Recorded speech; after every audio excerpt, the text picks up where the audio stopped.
Yo, YouTube, what is up? Radar25 back again with my co-host, Michael Fuentemania. What up, Marks? Guys, we are back again with another takeaway video, and it is our, how many we got? Six takeaways from the Wednesday Night Wars, NXT versus AEW. We're going to jump into AEW first, which was a pretty wild night in AEW, especially that main event, guys. Really creative the way they worked that main event. NXT had a lot of good stuff too. We're gonna get into that, but before we do, want to remind you guys, drop a like on this video, previous videos. If you're not subscribed, please do subscribe to the channel. Hit that notification bell. Hit us up in the comments section, guys. Follow me on social media, Twitter, Instagram, links in the description below, also pop out in your bottom of your screen. Guys, but without further ado, let's get into our 6 takeaways from the Wednesday Night Wars, NXT versus AEW. Woo! And what you gonna do?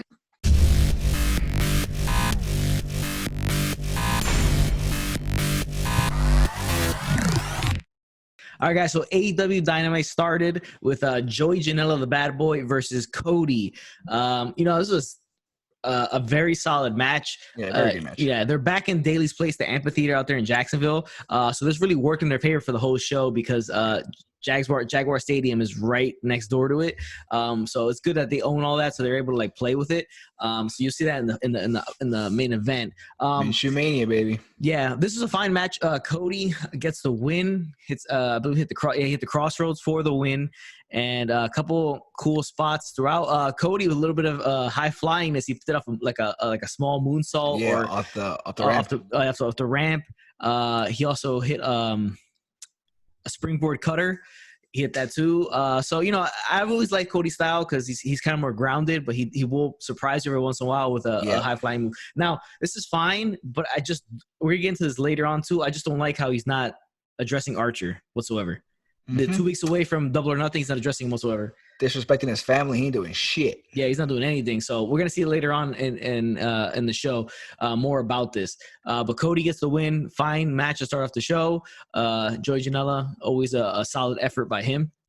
Next thing on the show, Nyla Rose returns to action after being gone for such a long time now. It's been a while. It's been like 2 months, I would say, at least. 2 months. They did a really well-done video package beforehand with that TNT guy, with like the voiceovers that he does. Yeah, that documentary guy. So they did that. It was very well done, and it got you kind of hyped, and it gave a good spotlight for the women's division, which is one of the things that's lacking the most on AEW. Very much. Yeah, from top to bottom. So, it hyped up Penelope Ford, Shida, and Britt Baker as well. So that was really well done. So Nyla Rose is in action. She shits on Tony Schiavone at first, which a lot of people tend to do. It's like a prerequisite. You must shit on Tony Schiavone. She comes out. Weird guy. Yeah, she has a match against an 18-year-old making her AEW debut. What's her name? Kenzie Page. I have here. Kenzie Page is her name. Wait, it's a Diamond Dallas Page, by the way. Anyway, any relation? Who knows? But she's 18 years old. Rose demolishes her. As she should. Yeah, she should. So it's just a continuation of her going and running, roughshod over the women's division. But we're going to see a lot of interesting matchups coming up. Maybe like Shida is the number one contender. Her against Britt Baker. We could see her against Penelope Ford. Her against Chris Statlander too is another one that we didn't get a chance to see. So good hype up for her. Next thing on the show, guys, it's the return of Jon Moxley, the AEW heavyweight champion. We haven't seen him since the Empty Arena match, live on TV in a match. Yeah, which was kind of a dud. He's taking on Frankie Kazarian from SCU. Strange match. It's strange. I mean, it's just a match to kind of just get him out there and against somebody who's very proficient in the ring, a longtime veteran, Frankie Kazarian. We've seen that guy for a long ass time. TNA, beginning of TNA. He's one of the originals of TNA. Yeah, so we were able to see this match. It was a solid match. Very good job by Kazarian here. And it's just a good way to see Mox back in the ring defending. He wasn't defending his title, but just there and have the title on TV. Yeah. Now, what I do want to talk about is what happens after the match. And this is going to be takeaway number 1 of the Wednesday Night Wars, 1 of 6. And it is the beatdown of Jon Moxley after the match by the Dark Order minions or whatever you want to call them. They're beating 7-on-1. Yeah, 7-on-1. They're beating the shit out of him. And I was kind of waiting for it, and it happened. Brodie Lee came out And what he did was challenge Jon Moxley to an AEW championship match. Now, this guy has been in AEW for about a month and a half. Yeah, let's say 2 months. Let's put it 2 months. Let's say put it 2 months. He was in WWE how long? 6 years? 5, 6 years. I would say from like 2013, like I would say 2012, 2013 to 2019. Okay. Let's say 6 years he was there, right? Let's play safe. 6 years. A solid 6 years. A solid 6 years. He was Intercontinental Champion and a tag team champion. Never got a heavyweight title shot. Never sniffed the title shot. 2 months. Never sniffed the top of the card for the most part. Roughly 2 months. Yeah, roughly 2 months. He's already getting a title opportunity against Jon Moxley for the AEW Heavyweight Championship. This match will take place in 2 weeks, May 23rd at Double or Nothing pay-per-view. 2 weeks already? Jeez, where's the time going? I assume this pay-per-view is supposed to be MGM Grand, but I'm assuming it's going to take place in this daily place amphitheater that they got going on because, again, they do own it, the cons. So they could just use it whenever the hell they want. They basically run Duval County in Jacksonville, so yeah, they can do whatever they want. Yeah, big time. They run it there. The Dark Order beats down Jon Moxley, and then he lays down the challenge to Moxley. Obviously, Moxley, the fighting champion that he is, he's gonna accept, and that match is set for Double or Nothing. Now, like I said, it's a little bit rushed, I think, because he hasn't really beaten anybody. Yeah, it's true. He's been having jobbers in front of him, basically. The only person he's beat, I think, of a name is Marco Stunt. I think, if I'm not mistaken, I think it's just Marco Stunt. And let's face it, Marco Stunt isn't much of a challenge to a guy the size of Brodie. He's basically just put in there to flop around. So, yeah, he hasn't really beat anybody. Exactly, yeah. He has to beat anybody of importance for him to get this opportunity. But I guess just with the situation that they're in, they're just going to run with it. And, I mean, don't get me wrong, Brodie Lee, I think eventually he should be a champion, the heavyweight champion of AEW. Of course. But he's just got there, so I don't think, and the faction was kind of weak before he got there, and, he's the one adding legitimacy to the faction of Dark Order, but just to get a title shot this fast, it is what it is, but it should be a lot of fun. Obviously, we've seen these guys before with the Shield Y family. It's got the connection, and they brought it up, like he said, like this won't be like the last time, or like, like our past, whatever, he sees something like that, so he's bringing up that past that they've had with the White and the Shield. So that was pretty cool to see. Yeah, he's bringing that up. It's cool to see. Obviously, there's history behind this, and they're not going to name it specifically the history, but they're going to reference the history they do have. Like they're not like they did back in WCW family. and WWF. Like when some guy, like I remember when Ultimate Warrior showed up, and it was like they met in the past, like 6 years ago. So it's like it's set in that old school vibe where people jump in companies, which is we haven't seen in 20 years. Yeah, exactly. Guys, but that is takeaway number one, and it's the fact that Brodie Lee in the title picture already, getting his title shot at a Double or Nothing in 2 weeks. Next thing on the show, guys, it was a squash match, another Lance Archer demolishing somebody else. Yeah. Lance Archer comes out. He's taking on Cutie Marshall along with Brandy Rhodes, the Natural Nightmares, that group. So he comes out, and Lance Archer always has to beat somebody's ass as soon as he comes out. And he took down Pineapple Pete, right? Is that correct? Nah, it was another dude. The guy next to him. Yeah, the guy next to him. Pineapple Pete was close to getting beat down, but Pineapple Pete will show up later in the show. He will show up later. So Lance Archer's taking on QT Marshall. This isn't a takeaway, but what happens after the match is takeaway number two. So obviously Lance Archer destroys QT Marshall, whose hair is growing in kind of nicely in the front. Still got some of the back to get back. Good for him. So what happens after Lance Archer obviously squashes him, gets the win, is that for some reason Britt Baker.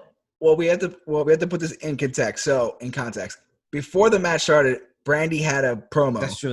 Where she for some reason she brings up something like, I'm not gonna be the damsel in distress, Jake. If you ever come to me, Jake, get in my face. I'm not gonna do like something like old school where he's going back to the old Miss Elizabeth Day was with Macho Man.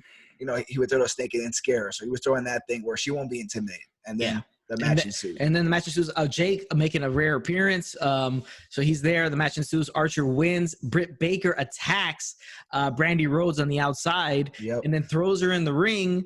And then here comes Jake with a snake. Damien's back. Drops it on top of Brandy while she's knocked out and moves it all over her. And he's moving it obviously because I think at some points it was trying to get under her and suffocate her. And kind of latch. Kind of constrict her and everything like that. So he's moving her around all over the place and stuff like that. But this entire time, no Cody. I don't know what they're waiting for. Like we talked about last week, right? So this is takeaway number two, is the fact that Cody is nowhere to be found in this Lance Archer feud. So he's never given Lance Archer the time of day since he's debuted in AEW, right? All that shit Jake was talking, he never really kind of gave him the time of day. He kind of just dismissed all of it. Okay, last week we talked about the thing that AEW missed was that at the end, Dustin Rhodes is a bloody mess. The kind of stare down between Archer, Cody, and kind of building on that emotion right there. Right now, it just feels like it's all about the tournament. Cody doesn't care about Archer, and he's just there for the tournament. He's just trying to win the title. I think this other layer should have been added to this to make it more emotional. Now, he goes after his brother, takes him out. There's really no face-to-face or any emotion shown on camera. Now, they're going after his wife. They throw a snake on top. He's nowhere to be found. Now, the excuse is because the locker rooms are in the Jaguar Stadium. You have to take like a golf cart to get across. Sounds like a bullshit reason. If my wife is being attacked by a snake, I'm going to do the best I can to get there in some way. It's his woman. It was a long ass time because he sees if he's watching. Obviously, you're supposed to assume that he is watching in his locker room. Yeah. He sees Britt Baker attack her and throw her in the ring. That immediately, he should be jetting that hauling ass. And it was at least like 2 or 3 minutes of Jake just playing with that snake on top of Brandy. So you have to come through. And he could have made it. Yeah, he could have made it. Now, I think this is hurting, not the tournament, but the overall thing behind Archer and Cody. Now, like I said, he's been calling him out since day one. Now he's beat the shit out of his brother. They're throwing the snake on top of his wife, and he has yet to do anything about it. I guess they're waiting just for next week. I think it hurts that week break in between. It hurts the emotion of it all involved. Yeah. Now, if you would have done, like we said, the facials for last week, right? And then this week they do this, it's just another thing to add on top, right? Or even if you didn't even need him to actually make contact with Archer, it could have been just like a slide in where then the heels kind of go away. You know what I'm saying? Like they retreat, even that, just to come back and this is his woman. Like he should have some type of defense for his lady. It's like you're throwing a snake on your woman, and he's nowhere to be seen. And I think, like a punk. I think the week break is going to hurt this because it takes away from the emotion of it. He's going to come out next week, a week away from his match at Double or Nothing against Archer, and then just kind of call him out and say something. I think it hurts it. I think it really hurts it a lot. I think it does.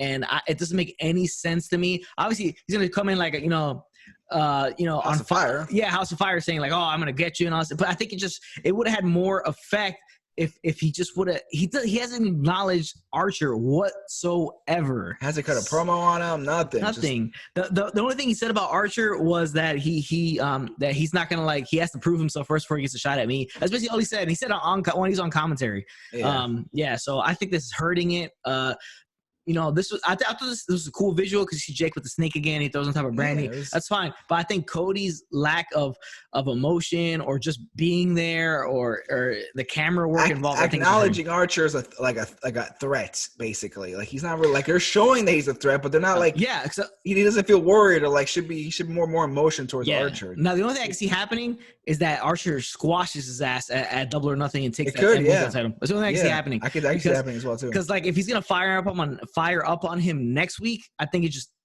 a little bit too late for me anyways. A week before he's fine. Right. 2 weeks of this, a week before he's gonna actually go face to face. I think it hurts it. It hurts it. Like I said, last week they should have done the camera work with the facial of him staring at Archer, holding his brother, bloodied mess. And then this week he should have at least shown up, even if he doesn't make any contact or they don't do a face to face. Just do the slide and then have the heels retreat. Call it a day. That's it. Hey, we got the last thing. We throw a snake on your woman. Blah blah blah. And I do think this is where WWE excels over AEW in this aspect because again, what we're talking about is more the sports entertainment aspect of wrestling, right? They're more pro wrestling, where WWE is more sports entertainment, obviously. So they're better with those kind of emotions and stuff like that. You know what I'm saying? It's about working the balance. It's about working that balance between sports entertainment and pro wrestling. And you gotta have the wrestling and the drama of it, right? You gotta have both. Yeah. Because the thing is, it's great to have a great match, but if there's no feeling behind it, if there's no excitement, if I can't get invested in this match, in the fight, in their feud, then the match ain't going to be as good. It could be a 5-star in the ring classic, but it needs that investment, that emotional investment. And right now they're missing little things that can make it so much better. Now, because this match is all about, obviously, it's going to be mainly about the tournament because it's the title, but you would have had that emotion behind it because you've built Archer versus Cody for a couple months now, and Archer came in with just wanting to get his hands on Cody, so it needed this emotion behind it to really make it take it to the next level. I think it's going to be it might be a fine match if they do a match or it's a squash or whatever, but I just think they just missed the opportunity. Well, we'll see what they do next week with the promo and leading up to the pay-per-view. But right now, it's been a little bit of a miss.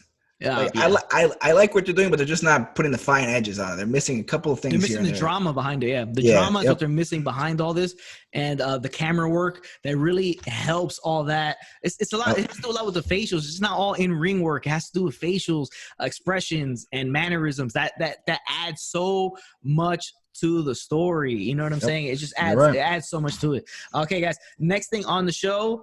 And it is the main event, and it is takeaway number 3 of 6 for the Wednesday Night Wars. And this shows right here that the rule of law does not apply to professional wrestling because there was attempted vehicular manslaughter on the show 2 times. Twice.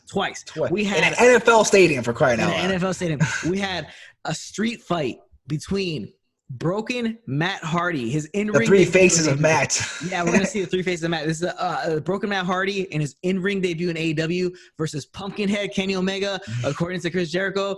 They're going against Les Sex Gods, which is one of the greatest tag team names I have ever heard in my life. And that's the team of the Spanish God, Sammy Guevara, and Le Champion, Chris Jericho, or the whole of ass. Le Champion. His main event is a street fight. So Kenny comes out in his jeans, and so does Sammy Guevara. And then we see the first time in a match, Broken Matt Hardy. He comes out as Broken Matt Hardy with a new little gimmick gear. He had some black tights, tight leather pants. Yeah, with like a black top with like it was long and like a Jedi hoodie type of thing. Or that's a good way to say. Yeah, Jedi hoodie. That's what it looked like.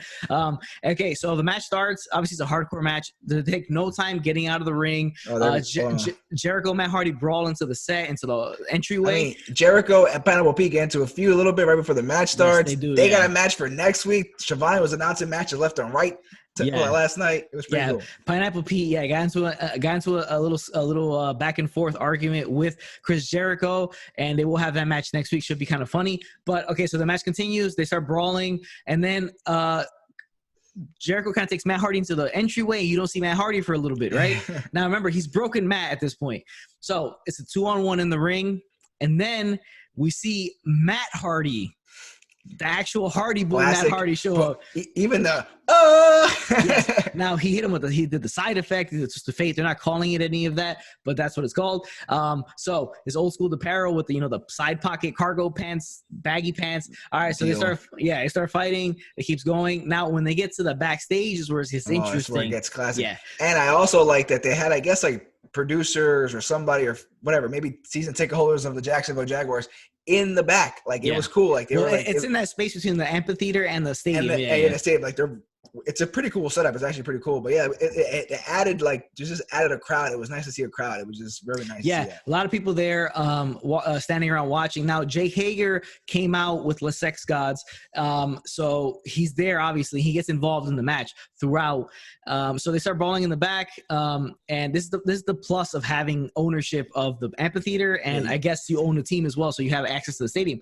You can do whatever you want. Yeah. So there's a ice locker there, right? Yeah. So it's a locker where they have all the ice bags. They start brawling in front of it, and here comes Chris Jericho. He takes one of the ice packs out and hits Kenny Omega over the head with it.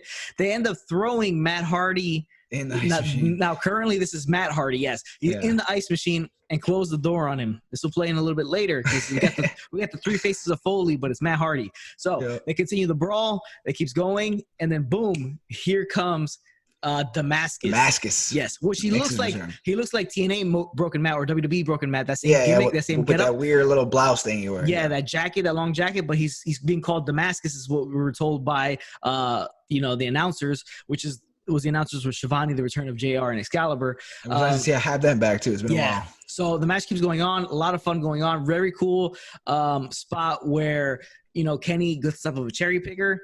That thing! Yeah. I was scared because he did it so quick. Like it was like he took no time. He saw that they were waiting for him. I appreciate it because it was kind of like they were just waiting, and they did the whole wrestler just waiting. Around, But he was like, nah, fuck that, and just did like a whole. I thought the amazing part of it was that he was acting like he couldn't get on top of it. Soon as he struggled, but as soon as he put that second foot on top, he just leaped off. He that was shit. Done. Yeah, there was a table right there. He could have missed right into the table. he aimed it perfectly. It was good. Yeah. Then the main event happened where all of a sudden there's this go-kart that Damascus jumps in and literally has trouble turning it on at first. Yeah. He's like sitting there like, God damn, how do you turn this thing on? And he starts talking to the camera. What do you say? I hope you record this. Like, shit, man. Like, it's on live TV. So he has trouble turning this golf cart on. He finally turns it on, and he's driving it down, and Kenny gets Jericho. in. Oh, he hits Jericho. He hits Jericho, a little bit sideswipe his Jericho. But the funniest part, this will be a meme for years to come, is both of them are driving it or inside, and he's chasing Sammy Guevara, and Sammy Guevara actually starts running from it, and turns around and just gets clapped by the side of it. Boom, just gets taken out. This was hilarious. So they continue the brawl, and then here comes Santana and Ortiz to kind of ruin the fun for Matt Hardy and Kenny Omega. And then that would continue, and then that would basically be the end of the match right there. They would triple powerbomb Matt Hardy through a table. They put the Judas effect on Kenny Omega, and they would get the pin and let Sex Gods win. They celebrate almost on the field, of the football field. On Jackson Field. Yeah, with the video board in Jackson in the stadium saying Inner Circle, and they would flip off everybody as the show went off the air. But this was this was so much fun. I really like when they do stuff like this. It reminds me of like the old Attitude Era hardcore title matches, like WrestleMania 17. It was Big Show, Kane, and Raven. They had a golf cart in that, or when NWO threw Rey Mysterio into like the damn. Remember when they attacked back in the day? That was great. That was it had that vibe. Yeah, it's a lot of fun because this was kind of goofy, especially with but it was a lot of fun. I really enjoyed it. It's one of the best street fights I've seen in a long time. Sure. And Matt Hardy using 3 different versions is awesome, like the 3 faces of Foley type thing. So he's using Broken Matt, regular Matt, and Damascus. He's so creative, and he's so he just knows exactly what he's doing, and everything he does works. But it was super, super cool. Great work by Kenny. Great work by all the guys involved. And good to see Santana Ortiz back on TV. The Inner Circle, this was the first time in I would say a month and a half that we felt like a real Dynamite. Because you had the whole Inner Circle there, you had the full announcers, you had a decent crowd of just the wrestlers. It just felt normal. It was nice. They did a great job. It doesn't necessarily reignite the feud between Elite and Inner Circle because a lot of there's still missing parts. But the Bucks and there's something Hangman. there because the Bucks and Hangman are traveling because they have small children at home. So that's the problem there. And Cody's on with Archer, but even though that.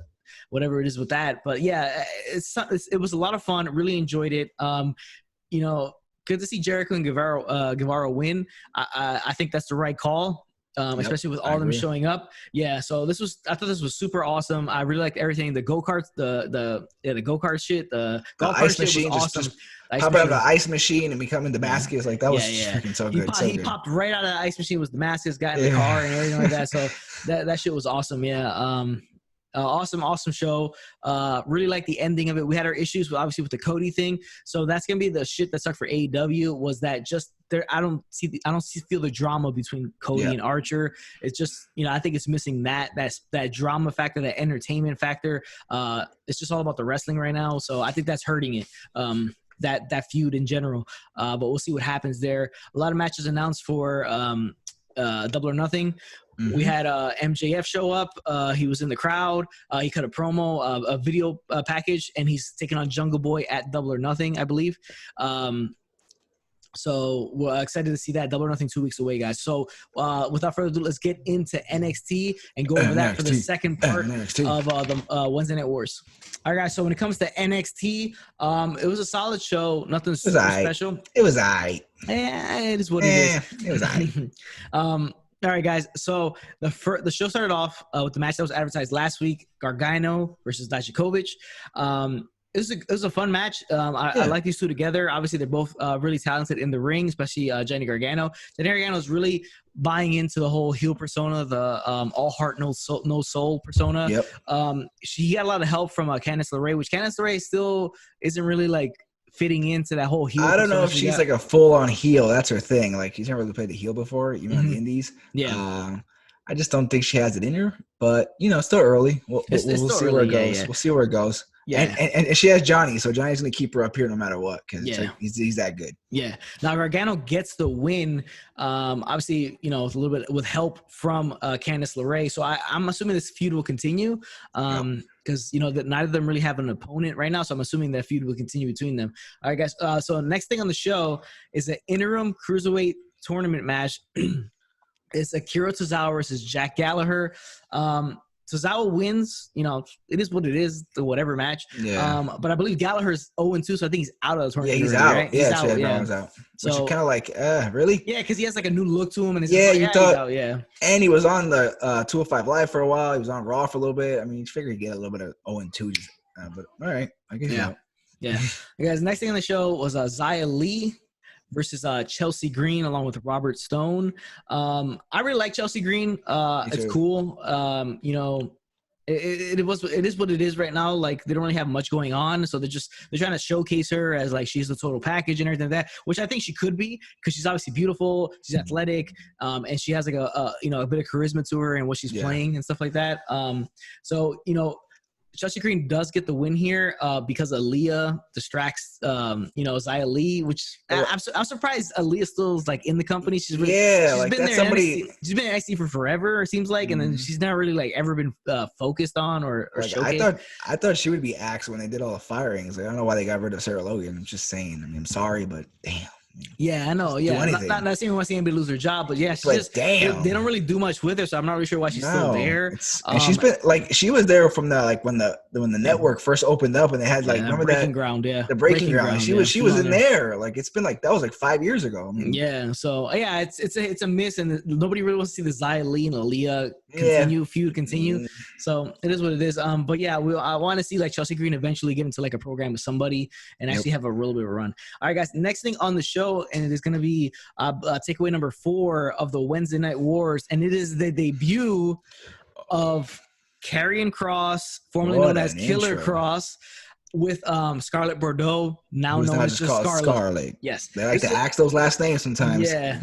No rhyme or reason. He's taking on Leon Ruff, a guy we've seen before just get squashed. And this was a squash match. But what I want to talk about is the interesting entrance that they had, a lot of pomp and circumstance behind it. Theatrics. I mean, Scarlett Bordeaux was all over. Was all over that. She was like, I mean, she's a beautiful woman. Let's be honest. Yeah. But I mean, she was doing the whole singing the song. I mean, I don't know if that's gonna be always a thing. No, but like I think it was the first time. I don't think her singing went over that well. I didn't love it either. I think because like, all right, so they're playing like a real demonic kind of gimmicks, because she has like a real like dominatrix look to her, and then she had like the gloves with a Catwoman like Catwoman Batman Return style. Yeah, with the nails at the end of it. And Killer Cross came out like an absolute savage. Savage psychopath murderer looking guy. I mean, he has an awesome look. I'm a big fan of Killer Cross. He looks super cool, has one hell of a look to him, and I just love that he's a heel for his career. He cannot be a babyface. I don't think he can. That look, I don't think he can be. And then that's his chick. He's always gonna be a heel. We're all gonna hate him. We're all gonna hate him. Yeah, I mean, he does like probably arguably the most beautiful woman in wrestling on his shoulder. So he just has an awesome look to him. Love his facials. He looks like a savage, an animal, and so they're pretty much just working like a whole it seems like a demonic gimmick. That's what it seems like. But I'm excited to see where he goes from here and that feud that's upcoming with him and Tommaso Ciampa, because obviously for sure. He attacked Tommaso Ciampa a few weeks ago when we first saw him. But it was fine. It was a squash match. He destroyed the guys. The announcers really playing it up. Yeah, it was a real over the top entrance with a lot of smoke. Like super theatrical. It felt like a Broadway play almost. Like they were doing some like a number. Scarlett Bordeaux was cool with their dancing a little bit. I just don't know if we need the whole singing thing all the time. And even he at the end of the match, well, what the hell were the words of the song? I forgot the word. I wish I remember the words of the song. But even he said it and then they looked at each other. I don't know if you need that entrance all the time. You don't need the entrance all the time. And I mean, you can cut it a little bit shorter, not as theatrical, but you still want to keep like a certain feel to it, where it feels like demonic and whatever they're going for. Yeah, that was an aggressive intro. Yeah, because their whole thing is like TikTok, your doomsday has arrived. And shit like that. He's kind of like the bringer of the end, basically, is what he's like. Yeah. So so that was cool. Next thing on the show, guys, and it's going to be takeaway number 5 of the Wednesday Night Wars, and it is the NXT Women's Championship match between Charlotte Flair, the champion, versus Io Shirai. This match was set up because Io Shirai won the ladder match, to become the number 1 contender. I thought this match was going good. It was a good match until all of a sudden, the return of Rhea Ripley, the former champion, who haven't seen her since she lost to Charlotte at WrestleMania, interferes. She was pissed, boy. Yeah, and Shirai wins by DQ. And which I thought that was kind of. I think they could have had like a better, like a longer match, and then Charlotte still wins, but maybe Ripley comes out after the match is over, something like that. Yeah, because like it kills the whole ladder match qualification thing that they build up for a month, and then the WrestleMania match. It's just like you killed it because Io Shirai wins and it means nothing. Yeah, really, it was just like she got disqualified. Now she's gonna start a feud with. I think they're setting up for a triple threat. That's what they need to do. I guess, but it's like I don't know. I just hate when like you build up this whole thing forever and then they just like kill it like for no reason. It's just like you could have done something so much better. So this whole thing I invested in was worthless. I hate when they do that. I think what they're gonna do is have a singles match between Ripley, have Shirai get the rub off of Ripley. Just seems more of a viable person against Charlotte Flair. Something I can think of as to why they would do it the DQ like that. But yeah, the return of Rhea Ripley's back. We obviously haven't seen. There was a lot of rumors about her visa not being be able to get a visa or it was expired, so she's going to be sent back to Australia. But there was a lot of bullshit rumors behind that. And she's back now.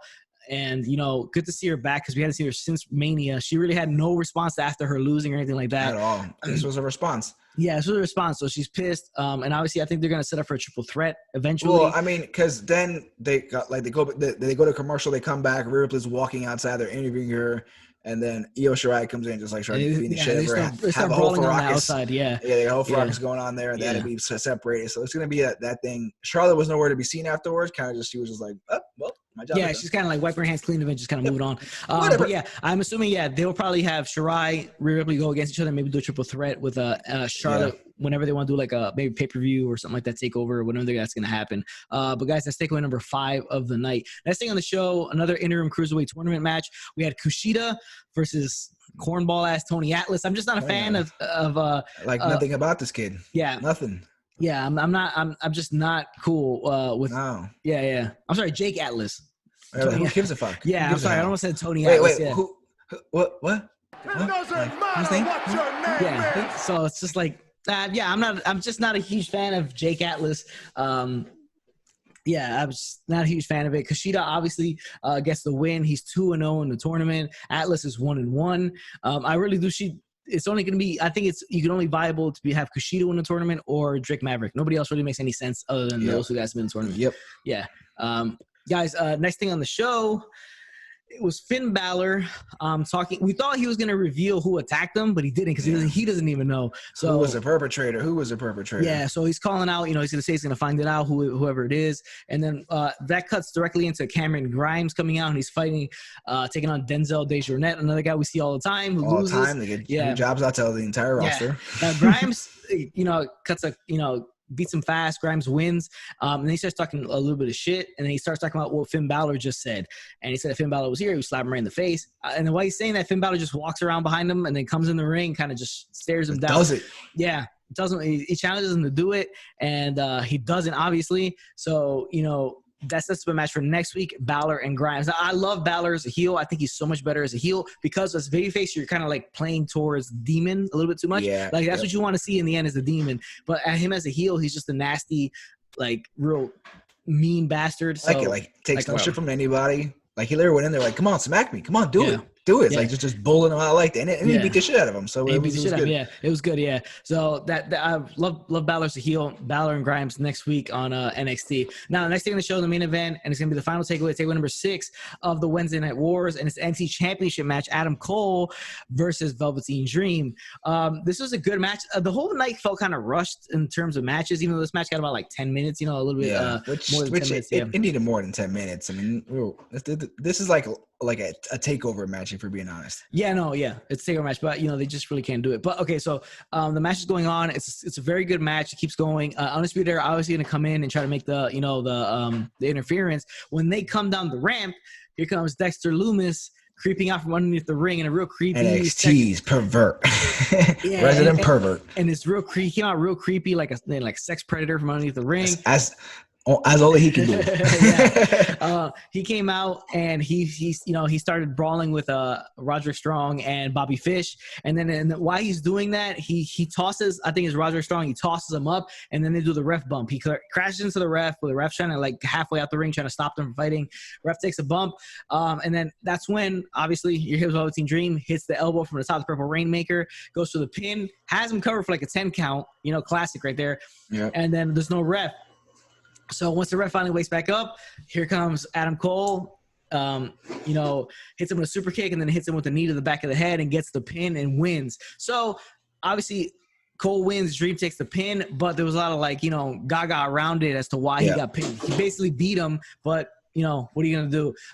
Undisputed Era attack. Dexter Lumis is kind of helping Dream out. I want to see where this goes. This could end up some tag team shit going on here with Dexter Lumis and Velveteen Dream as the tag team. It's an odd tag team, but I kind of like it. And I'm a big fan of Dexter Lumis. I like that weird, creepy ass shit that he does. You love that creep. I love that shit, man. I love it, bro. I love it. Like, I love it. You love that pervert. I was watch out on my soldier because you never know. Watch out. You that never guy know. He's a sneaky one, bro. I really like the stuff he's doing. And I just, you know, I don't know. He just got thrown into this whole thing. Now he's beefing with the Undisputed Era. You know, he jumped in that tag team match a couple weeks ago and helped Dream out. He's helping Dream out again, even though, I mean, you can make the case that they kind of screwed Dream in this one because he went to help him out, but in turn, he kind of screwed it up for him, and Dream would have been champion at this point. But this feud is definitely not over between Adam Cole, Velveteen Dream. So that is NXT. And that is the video for today. We want to thank you guys again for watching. Shit that sucked for NXT. I'm going to have to say Jake Atlas. I'm going to say Jake Atlas. Jake Atlas just sucks. Let's be honest. I like Jake, John, Tony, whatever the hell his first name is. He sucks. Like, I don't want to shit on him too much because, you know, he's solid in the ring and his performer, but I just think he needs work around his whole entire character and gimmick. I'm not. He's still young. He has to be like early 20s. He's in his early 20s. But I'm just not a huge fan of him, man. I'm not really feeling it. Yeah. Like he reminds me like Tito, like a poor man's version of Tito Santana. It's just like, I don't know. Yeah.